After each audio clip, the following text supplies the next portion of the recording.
2022년 4월 7일 목요일입니다. 이 아침에 같이 하신 모든 분들을 환영합니다. 기도하고 이 시간을 시작하겠습니다. 사랑이 많으신 아버지 하나님, 이 아침에 우리가 다시 주님 앞에 나옵니다. 하나님, 우리의 마음의 방향이 어디에 있고 나의 삶이 진실로 원하는 것이 무엇인지를 우리가 이 아침에 생각합니다. 주님, 죄 가운데 망가져 있는 우리의 생각들과 우리의 삶의 자세들 올바로 고쳐잡고 주님 앞에 온전히 서기를 원합니다. 주님, 우리에게 주의 온전한 것들을 보여주셔서 우리가 이 땅에서 비뚤어지고 일그러진 것들에 빠져있는 잘못된 자아를 새롭게 하게 하여 주시옵소서. 주님 앞에 우리의 삶이 기쁨이 되기를 원합니다. 주님, 우리 가운데 함께 하셔서 하늘의 뜻 알게 하시고 부족하고 연약한 우리의 삶을 통하여 주님께 영광 될 수 있도록 그렇게 우리를 도와주시옵소서. 이 아침에 세미한 음성으로 함께 하셔서 우리의 심령을 깨우시고 우리의 마음을 채워주시옵소서. 거룩하신 예수 그리스도 이름으로 기도합니다. 아멘. 축구는 전 세계적으로 가장 인기 있는 스포츠 중에 하나입니다.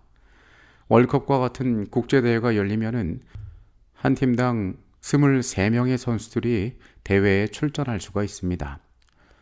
물론 그 23명 가운데 경기에 뛰는 사람은 11명밖에 되지 않습니다. 경기마다 교체할 수 있는 선수가 3명밖에 안 되는데 왜 이렇게 많은 사람을 꼭 대회에 데리고 나가야 하는지 궁금해하는 경우들이 있습니다. 여기에 대하여 여러 의견이 있겠지만은 꽤 설득력 있는 주장은 11명씩 두 팀을 나누어서 연습을 해야 하기 때문에 22명은 꼭 필요하다고 하는 것입니다. 그렇다면 22명이면 될 텐데 왜 한 명이 더 있는 것일까요?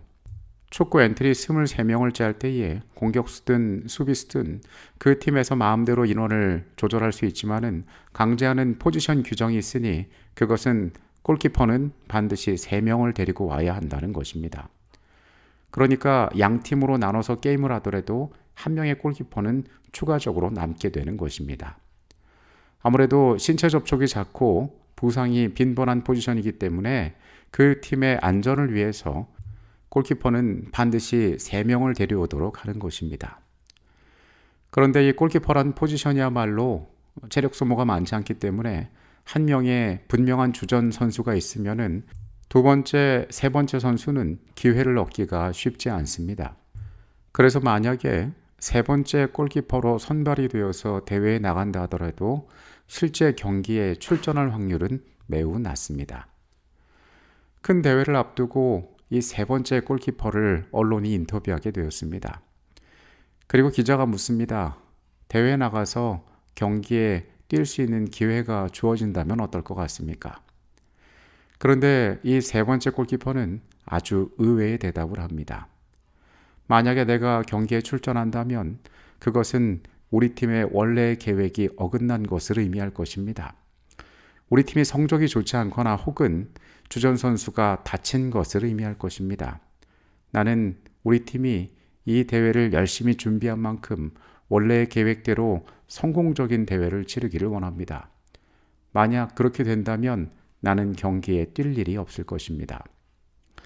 선수 개인은 경기에 출전하고 싶은 욕심이 누구보다도 클 것이지만은 이 선수가 한 말은 자신의 팀에 대한 어떤 생각을 가지고 있는지를 잘 보여주는 인터뷰로 사람들의 기억에 남게 되었습니다.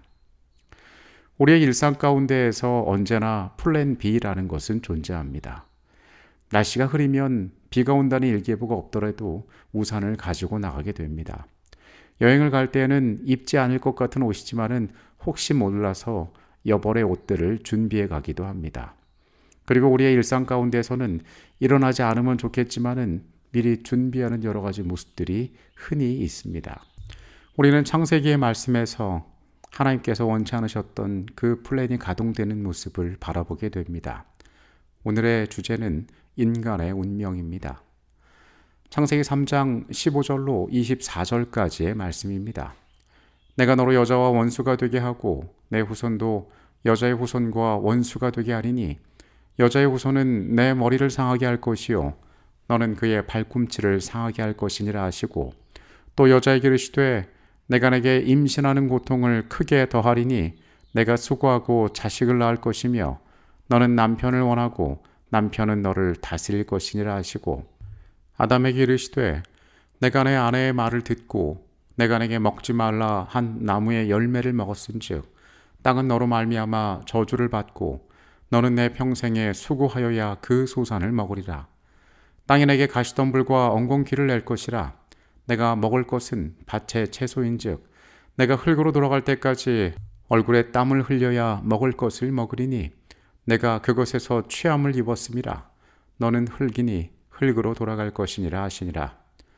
아담이 그의 아내 이름을 하와라 불렀으니 그는 모든 산자의 어미가 됨이더라.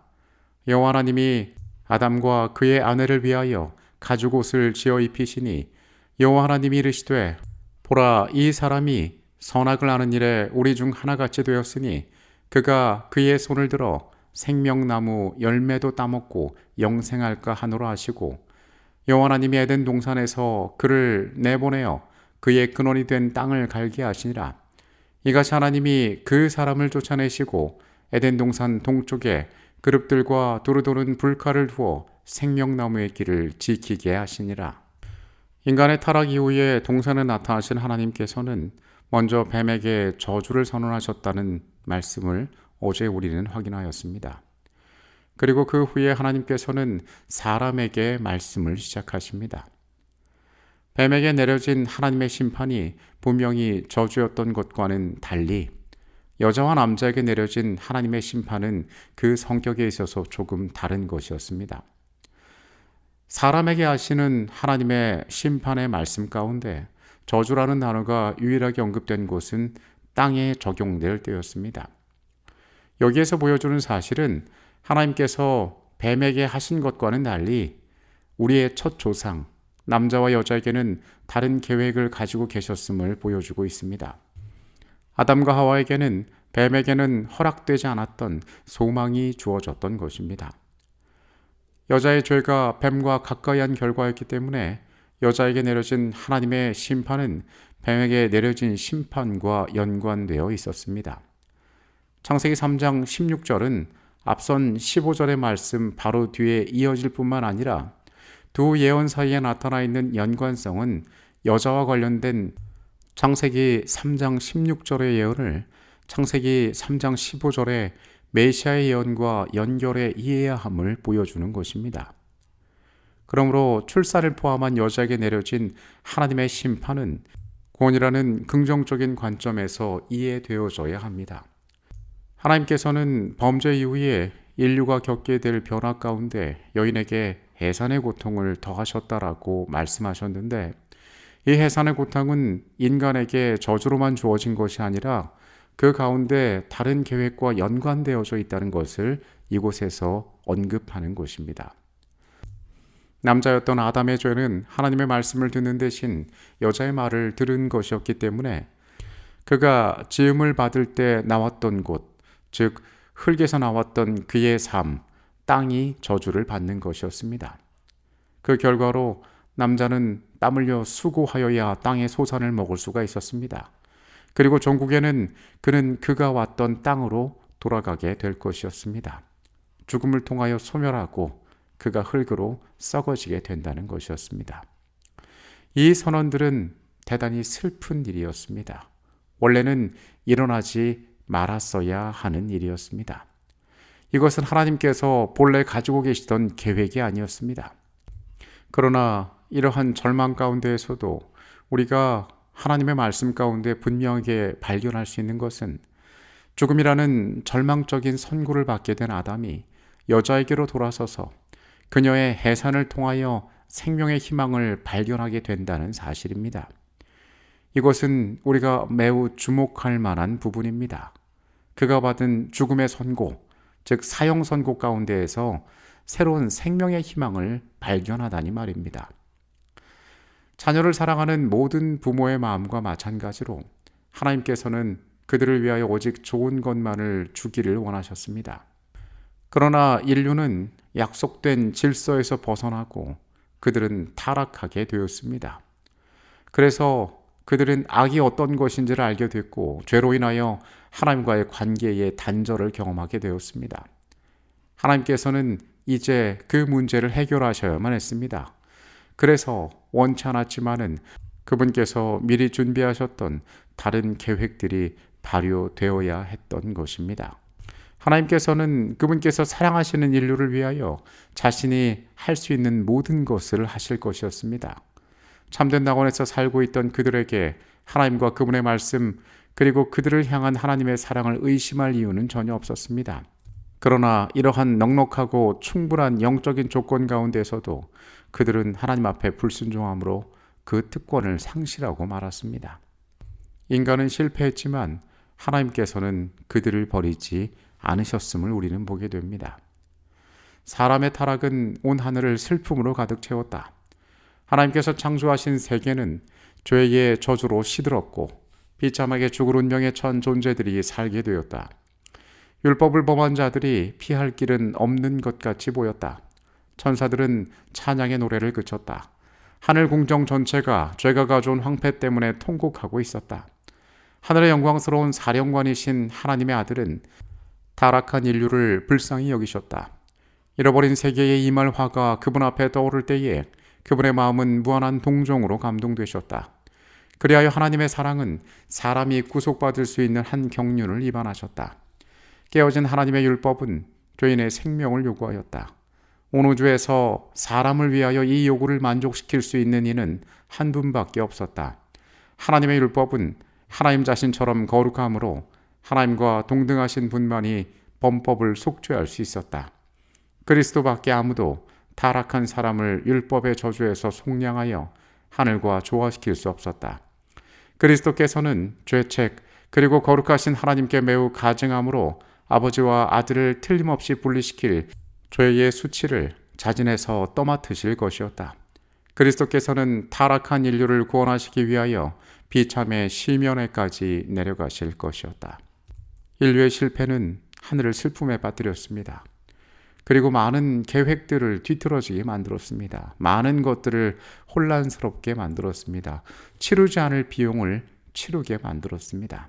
그러나 우리는 이 과정과 이 형편 가운데에서 다시 사랑을 바라보니 예수께서 기꺼이 그 일들을 감당하시고 더 많은 노력과 더 많은 수고, 아니 필요 없는 희생을 불러올 그 과정 가운데에 기꺼이 들어가기로 결심하셨다는 사실입니다. 하나님께서는 실패한 그들을 원래 자리로 돌이키기 위하여 자신이 할 수 있는 모든 것을 하시기로 결정하셨던 것입니다. 선지자왕 682페이지는 말합니다. 비록 그들이 대적의 유혹에 감화로 타락하고 여호와의 분명한 명령을 불순종하기로 선택했기 때문에 원수의 지배하에서 고통을 당할 수밖에 없었으나 그렇다고 완전히 절망에 빠질 필요는 없었다. 하나님의 아들이 자신의 생명의 피로 그들의 범죄를 속하겠다는 제의를 하고 계셨기 때문이다. 그들에게 은혜의 기간이 허락되어야 하였고 그동안 구원하시는 그리스도의 능력에 대한 신앙을 통하여 그들은 다시 한번 하나님의 자녀가 될 수 있었다. 우리가 자녀를 양육할 때에 아이의 실수로 때로 재산상의 작은 손해들을 볼 때가 있습니다. 접시를 깨뜨리고 물건을 망가뜨리고 어떤 사고들을 칠 때가 있습니다. 그런데 사람들은 그것으로 인하여 얻은 물질적 손해보다는 내 아이의 마음과 내 아이의 건강에 손해보지 않았는지에 먼저 관심을 가지게 됩니다. 인류는 분명 하나님께 실망을 안겼고 실패하였습니다. 그러나 우리의 부모 되신 하나님께서는 우리의 삶을 포기하지 않으셨습니다. 실패는 더 큰 하나님의 사랑을 확인하는 중요한 기회가 되었습니다. 오늘 우리의 실패 가운데 역사하시는 그 가운데 선명하게 나타내시는 그리스도의 사랑이 우리의 생애 가운데 가득하게 되기를 간절히 바라겠습니다. 기도하시겠습니다. 아버지 하나님, 주께서 준비하셨던 발효되지 말았어야 할 그 계획들이 세상에서 나타나게 되었습니다. 얼마나 주께서 그 일로 인하여 아파하셨을지, 그리고 그것으로 말미암아 많은 것들을 희생해야 하셨는지 우리가 오늘 다시 한번 깨닫습니다. 주의 사랑이 얼마나 특별했는지를 우리가 알게 하여 주옵소서. 죄의 운명 가운데, 죽음의 운명 가운데 우리를 살리기 위하여 애쓰셨던 주의 간절함을 우리가 깨닫게 하여 주시옵소서. 예수 그리스도의 이름으로 기도합니다. 아멘.